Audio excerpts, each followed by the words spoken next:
Shortcut में बताता हूं, 2 मिनट में मैं अपना परिचय बताता हूं।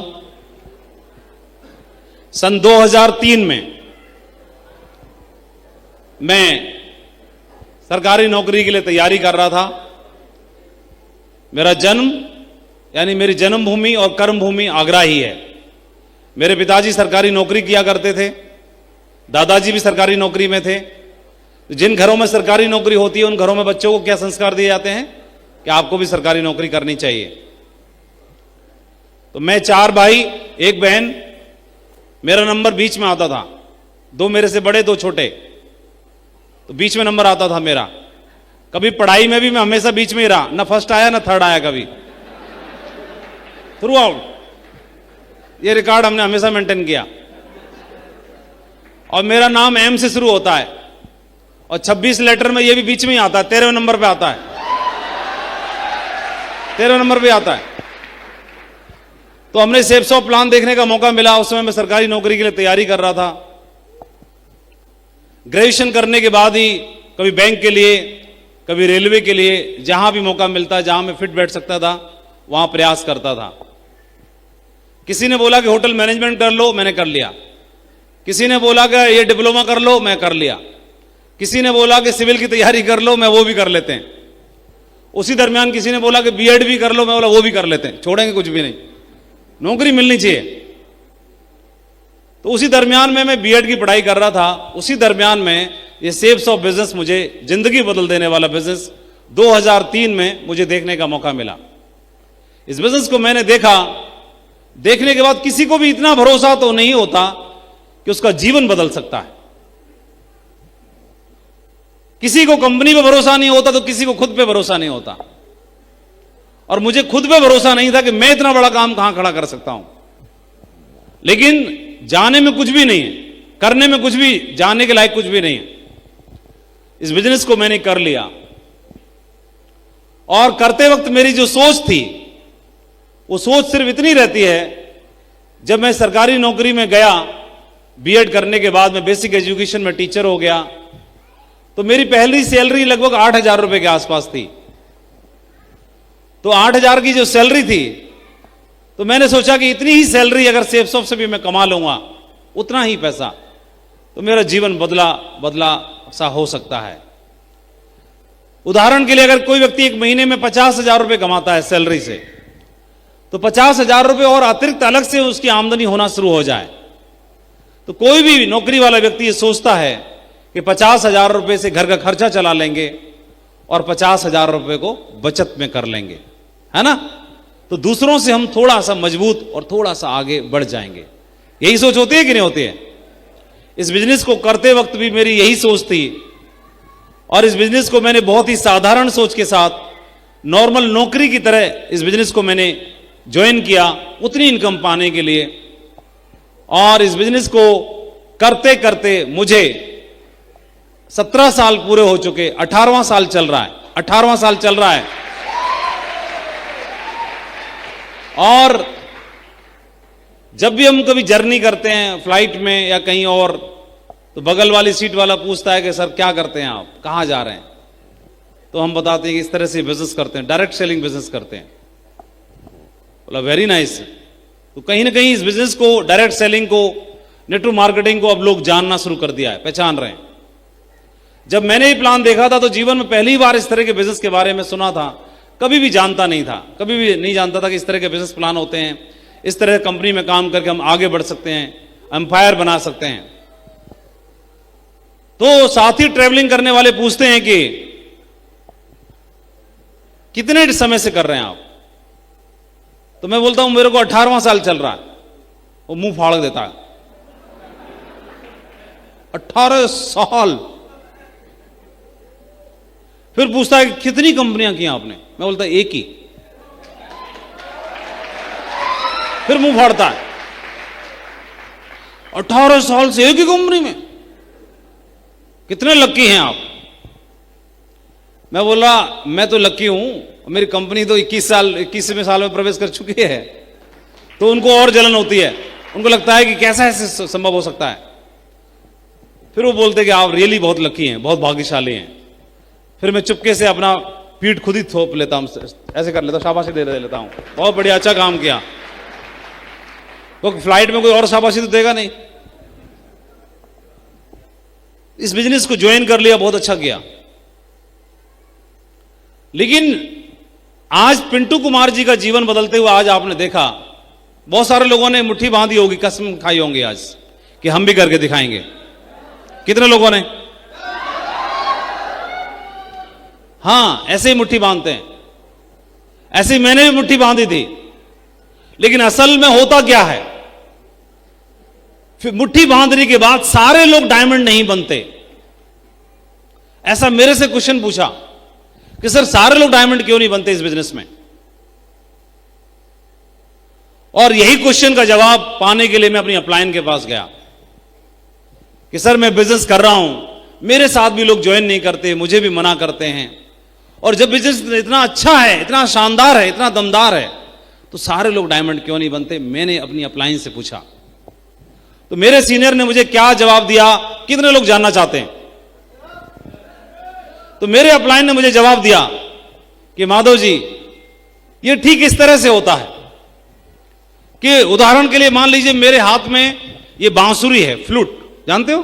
फ्लूट जानते हैं, बांसुरी? हां। और जब भी कोई बच्चा किसी बांसुरी वाले को बजाते हुए देख लेता है, वो बांसुरी बजा रहा होता तो देखता है कि इस बांस में से, छोटे से बांस में से कितनी सुंदर धुन आ रही है, कितना सुंदर बज रही है, कितना सुंदर म्यूजिक आ रहा है, और उससे हम इंस्पायर हो जाते हैं। उससे क्या हो जाते हैं? इंस्पायर हो जाते हैं। और उस बांसुरी की धुन को सुनकर के बच्चा जिद करता है, मम्मी मुझे तो ये चाहिए ही चाहिए। क्या? बांसुरी चाहिए ही चाहिए। उससे इंस्पायर होकर के बांसुरी ले ली। तो सिर्फ बांसुरी तो ले लेते हैं, लेकिन हमने देखा था कि जो बांसुरी को बजा रहा था उसने इसको बजाना सीख रखा था पहले से, और जैसे हम उसको लाते हैं और ऐसे फूंक मारते हैं तो ना तो उसमें धुन निकलती है ना कुछ और निकलता है। फिर हम अपने आप को देखते हैं कि बांसुरी नकली तो नहीं है, कहीं बजा बजा के चेक करता है, ये नकली तो नहीं है। और बांसुरी में से 3-4 बार बच्चा फूंक मारता है, धुन निकलती नहीं है, और उठा के पलंग के नीचे इधर उधर कहीं घुसा कर रख देता है, फेंक देता है। ऐसा होता है कि नहीं होता है? यही ज्यादातर लोगों के साथ होता है। बांसुरी तो ले ली, ये देख करके कि धुन बहुत अच्छी निकल रही है।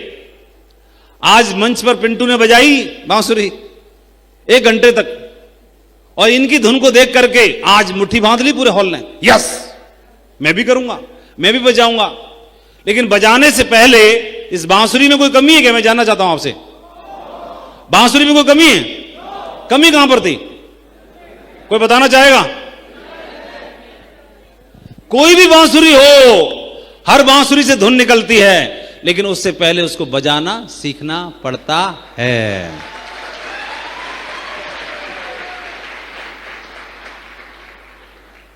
और मुझे बोला कि माधव जी आप भी बजाना चाहते हो बांसुरी को? मैं बोला मैं तो तुरंत ही बजाना चाहता हूं। तो बोले बजेगी? तो मैं समझ गया सर क्या बताना चाहते हो। इस बिजनेस को सीख के करना, सीख के करोगे तो ऐसी धुन निकलेगी कि आपका जीवन परिवर्तन हो जाएगा। आज एक जीवन बदला, आपने देखा पिंटू जी का जीवन बदला, उससे पहले आप फ्रंट रो में डायमंड्स को देख रहे हैं, इनका जीवन बदला, अगला नंबर आपका भी हो सकता है, ऐसा मुझे मेरे अपलाइन ने बोला।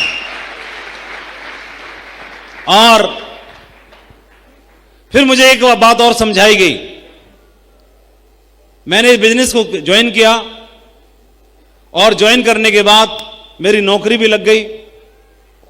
फिर मैंने पूछा कि सर ये बांसुरी को मैं बजाना चाहता हूं और मैं नौकरी में हो गया हूं, अब मुझे आप समझा दो कि सचमुच में बिजनेस में करना चाहता हूं, मुझे मेरा मार्गदर्शन करो कि मैं कैसे करूं। तो उन्होंने मुझे बताया कि माधव जी दुनिया में हर इंसान को ऊपर वाले ने 24 घंटे का वक्त दिया है। क्या ये बात सही है? थोड़ा हाथ खड़ा करके बताएंगे तो मुझे समझ में आएगा। Very good. और कोई भी आदमी, सामाजिक आदमी, चाहे वो प्राइवेट नौकरी करता है, चाहे सरकारी नौकरी करता है, चाहे वो अपना खुद का काम धंधा करता है, चाहे किसानी करता है, चाहे मजदूरी करता है, चाहे बिजनेस करता है, ऐसे मान लेते हैं 24 घंटे में से सुबह जब जागता है तैयार होता है और वो सजदा करता है, नमाज अदा करता है, पूजा करता है और नौकरी के लिए तैयार होता है, वहां तक पहुंचने में, ट्रैवलिंग करने में और सुबह तैयार होने में लगभग 3 घंटे का वक्त उसका निकल जाता है। क्या ये बात सही है? जो नौकरी करोगे तो नौकरी के लिए तैयार होकर जाना पड़ेगा कि नहीं जाना पड़ेगा? तो लगभग 3 घंटे का वक्त निकल जाता है। तो 24 माइनस 3 कितना घंटा बचा? 21 घंटे। अब आप जहां पर नौकरी करने के लिए जाते हैं तो लगभग एक औसत देखते हैं तो 8 घंटे की नौकरी करनी पड़ती है सबको। क्या ये बात सही है? तो 21 माइनस 8 घंटे आपने जॉब किया। 21 माइनस 8 कितना घंटा बचा आपका? 13 घंटे। और 13 घंटे में से नौकरी कंप्लीट होने के बाद घर वापस आओगे तो ट्रैवलिंग करने में और आके फ्रेशन अप होने में लगभग 2 घंटे का वक्त और चला जाता है। तो कितना घंटा बचा हमारे पास? 11 घंटे। और 11 घंटे में लगभग एक आम आदमी 8 घंटे की नींद लेता है, 8 घंटे रेस्ट करता है, सोता है। तो कितना घंटा बचा? 3 घंटे। क्या इतनी बात समझ में आ रही है सबको? 3 घंटे। ये बात मुझे मेरे अपलाइन समझा रहे हैं। मैं उनसे पूछ रहा हूं कि बांसुरी में बजाना चाहता हूं, मैं अपना जीवन बदलना चाहता हूं, मुझे समझाइए आप। तो कैसे कैसे करूं? तो मुझे समझा रहे हैं और उन्हीं की बात मैं आपको बता रहा हूं। 3 घंटे का समय उन्होंने निकाल के मुझे दिया। अब उन्होंने मुझे बताया कि माधव जी, ये 3 घंटे अलग अलग रुचि के आधार पर, अलग अलग इंटरेस्ट लेवल के आधार पर अलग अलग तरह के लोग इस समय का इस्तेमाल करते हैं। कुछ लोग 3 घंटे में परिवार के साथ, बच्चों के साथ बैठते हैं। कुछ लोग इस 3 घंटे में टीवी देखते हैं। कुछ लोग न्यूज़पेपर पढ़ते हैं। कुछ लोग सोशल मीडिया पर वक्त बिताते हैं। कुछ लोग फेसबुक पर वक्त बिताते हैं। कुछ लोग अपने रिश्तेदारी में यहां वहां बात करते हैं। कुछ लोग इसको उसको फोन लगा लेते हैं, है ना? और ये आपको देखना है। अगर ये 3 घंटे का वक्त जो आप अलग से मैनेज करने की कोई आवश्यकता नहीं है, ये 3 घंटे का वक्त जो इधर उधर लगाते हैं, फेसबुक पर, सोशल मीडिया पर, मोबाइल में, टीवी में, न्यूज़पेपर में, रिश्तेदारों में, इस 3 घंटे के वक्त को अगर सही जगह इस्तेमाल कर लें, सेफ शॉप में इस्तेमाल कर लिया जाए तो आपका जीवन बदलाव हो सकता है, जीवन बदल सकता है। ऐसा मुझे समझाया। क्या यह बात आप तक पहुंच रही है? और अगर आप ज्यादा एम्बिशियस हैं, जीवन में कुछ और बड़ा करना चाहते हैं, तो इन 3 घंटों को धीरे धीरे आप बढ़ा सकते हैं। मैंने बोला सर कैसे? मैं तो नौकरी में हूं। ये तो आपने पूरा पैक कर दिया मामला। बोले बढ़ा सकते हैं। और ये तब बढ़ेगा आदमी के ऊपर, जो ज्यादा एम्बिशियस आदमी होगा इन 3 घंटों को और बढ़ा सकता है। बढ़ाने के पीछे फिर उन्होंने एक चार्ट मुझे और समझाया। उन्होंने मुझे समझाया कि माधव जी, आदमी जो भी काम करता है, नौकरी करता है, प्राइवेट, सरकारी, बिजनेस करता है, सेल्फ एम्प्लॉयड, मजदूरी करता है, किसानी करता है, तो उसके पीछे 2 वजह रहती हैं, कारण रहते हैं। क्या ये दिख रहा है आपको? उधर दिख रहा है? कारण रहते हैं। कारण क्या रहते हैं? उन्होंने बताया, एक आदमी के 2 तरह के खर्चे होते हैं। एक खर्चे होते हैं डेली के, दैनिक खर्चे बोलते हैं जिन्हें। क्या आप मेरी मदद करना चाहोगे कि दैनिक खर्चे, डेली खर्चे कौन कौन से होते हैं? दूध का खर्चा, सब्जी का खर्चा, राशन का खर्चा। बाकी ऐसे गूंगे बहरे से बैठे, मालूम नहीं है क्या डेली का खर्चा होता है? तो बोल क्यों नहीं रहे? हाँ बोलो। हाँ, इन्होंने बोला राशन का खर्चा, दूध का खर्चा और पढ़ाई का खर्चा। हाँ हाँ हाँ, राशन आ तो गया, तेल अलग होता है क्या? बस कर रहा है। हाँ अच्छा, पेट्रोल का, पेट्रोल बोल रहा होगा। अच्छा ठीक है। और दवाई का खर्चा, बिल्कुल सही बोला। और बच्चों की फीस का खर्चा, ट्यूशन का खर्चा, पेट्रोल भी बोल रहे हैं। हाँ पेट्रोल लिख लिया। मोबाइल खर्चा, मोबाइल का खर्चा, ठीक है। और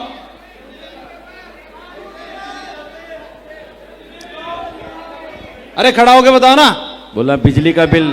अच्छा, बिजली का बिल, बिजली का बिल, बिजली बिल। और बोलो, ये थोड़ा मार्कर लाइए दूसरा। बोला तो attendant है। न्यूज़पेपर। न्यूज़पेपर का, ठीक है, न्यूज़पेपर का हो गया। और भाड़ा का, रूम रेंट हो गया, ठीक है। और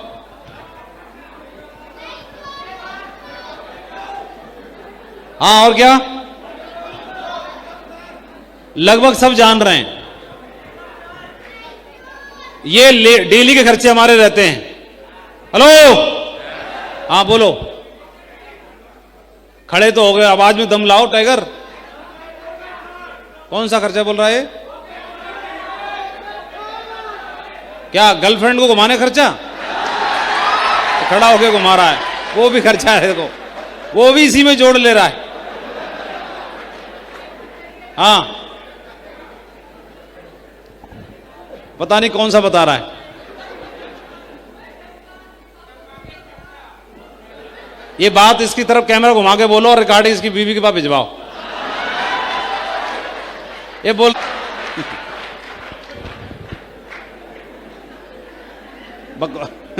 इसकी जरूर कुटाई होनी है आज घर में। चलो, बहुत बढ़िया। ये दैनिक खर्चे रहते हैं।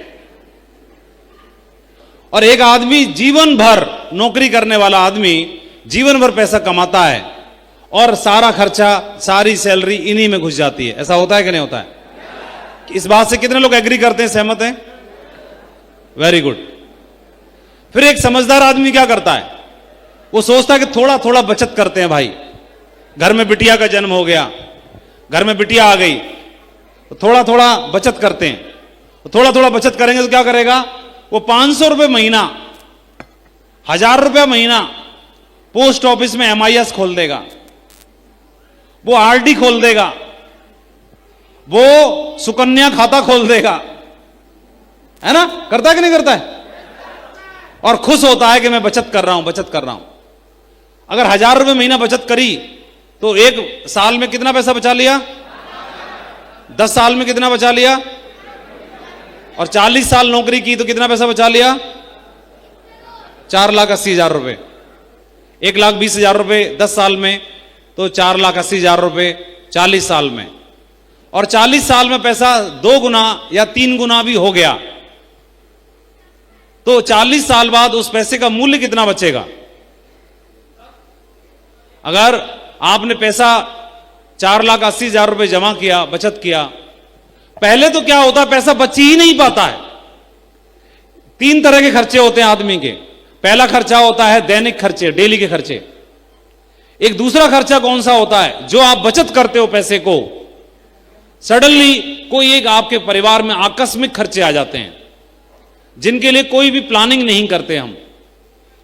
कभी किसी के घर में कोई हेल्थ का इश्यू आ गया, कभी तबीयत खराब हो गई, कभी कुछ ऐसा दिक्कत खड़ी हो गई जिसके लिए पैसा व्यवस्था करना पड़ता है। और जितना पैसा हम जमा करते हैं वो सारा पैसा उसमें लग जाता है। ऐसा होता है कि नहीं होता है? और कई कई बार तो लोगों को उल्टा कर्जा लेके भी पैसा लगाना पड़ता है। क्या इस बात से सहमत हैं आप लोग? तो ये दूसरे खर्चे कौन से हो गए? आकस्मिक खर्चे। आकस्मिक खर्चे, तो एक पहला खर्चा था हमारे दैनिक खर्चे, और दूसरे कौन से हो गए? आकस्मिक खर्चे, दूसरे नंबर के। और तीसरे नंबर का खर्चा और होता है, और तीसरे नंबर का खर्चा होता है भविष्य के खर्चे। कौन से? भविष्य के, फ्यूचर एक्सपेंसेस होते हैं, भविष्य के खर्चे। तो भविष्य के खर्चे कौन से होते हैं? हाँ, शादी ब्याह करना है। किसका?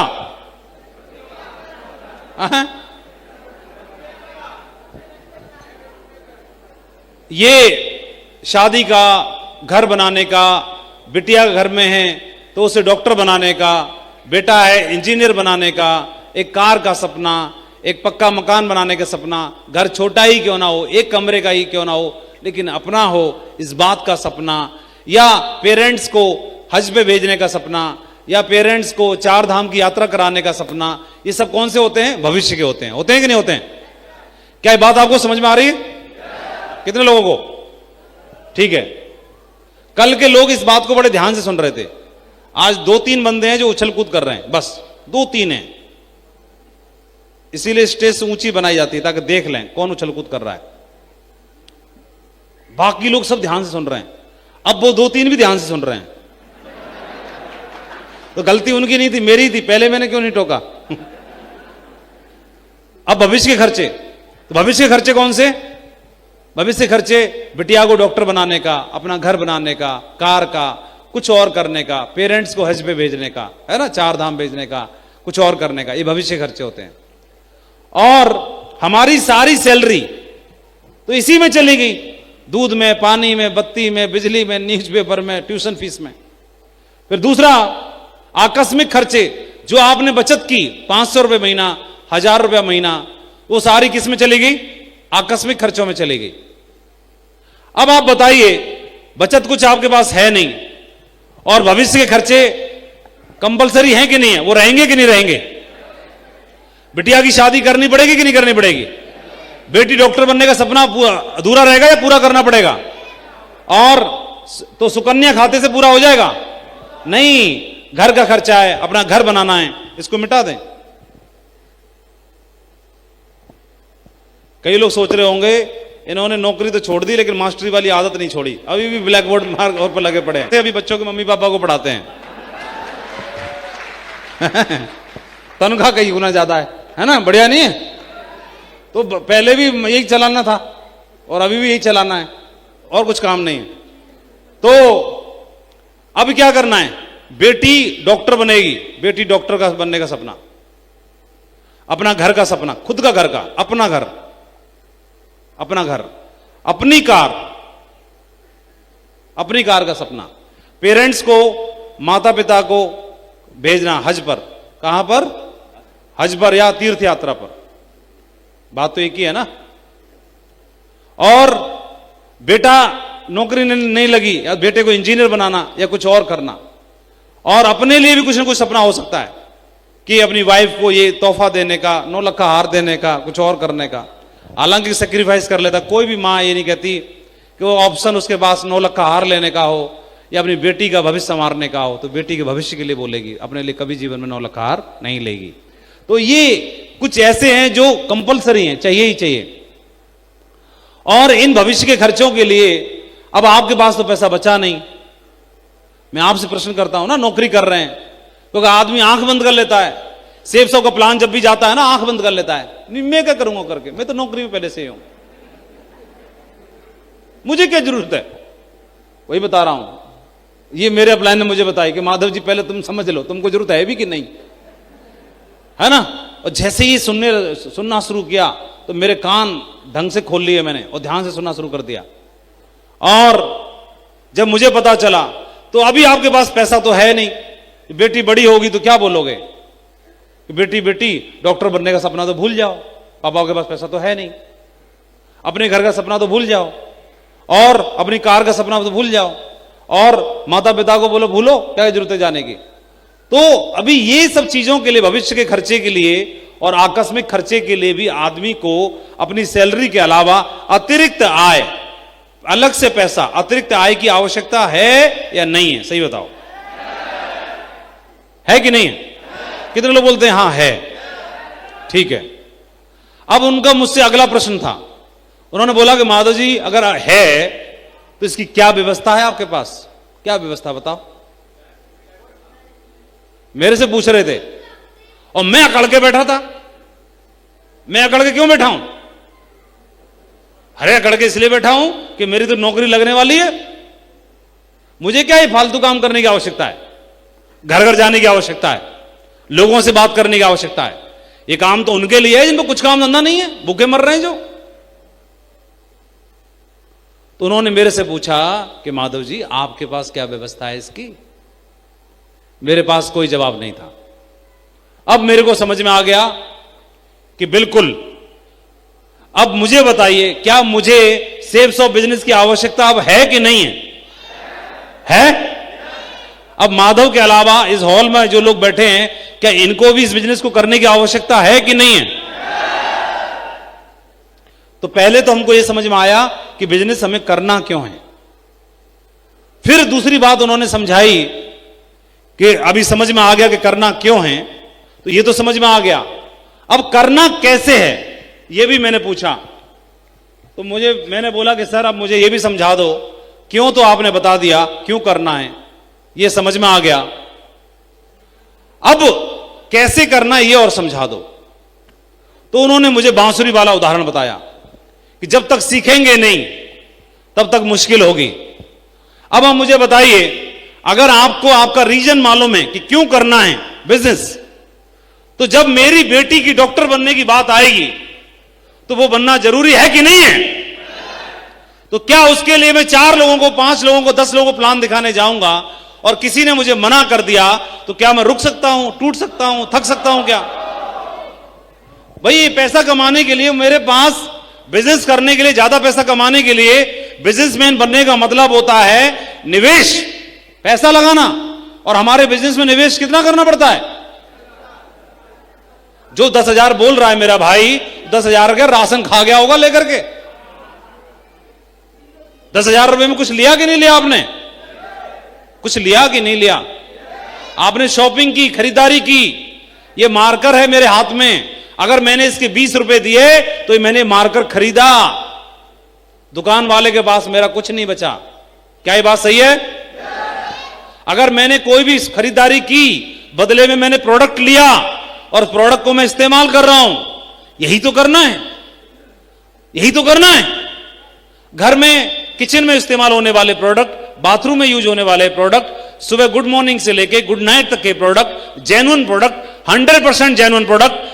और आप देखेंगे कितने लोग दिल पे हाथ रख के बोलते हैं कि सेफ्सो के प्रोडक्ट के बारे में मत पूछो, जो प्रोडक्ट हैं वर्ल्ड क्लास प्रोडक्ट है, बहुत ही शानदार प्रोडक्ट हैं। बोलते हैं कि नहीं बोलते हैं आप लोग? जब नौनी जाती है तो परिवार में असर दिखाती है कि नहीं दिखाती है?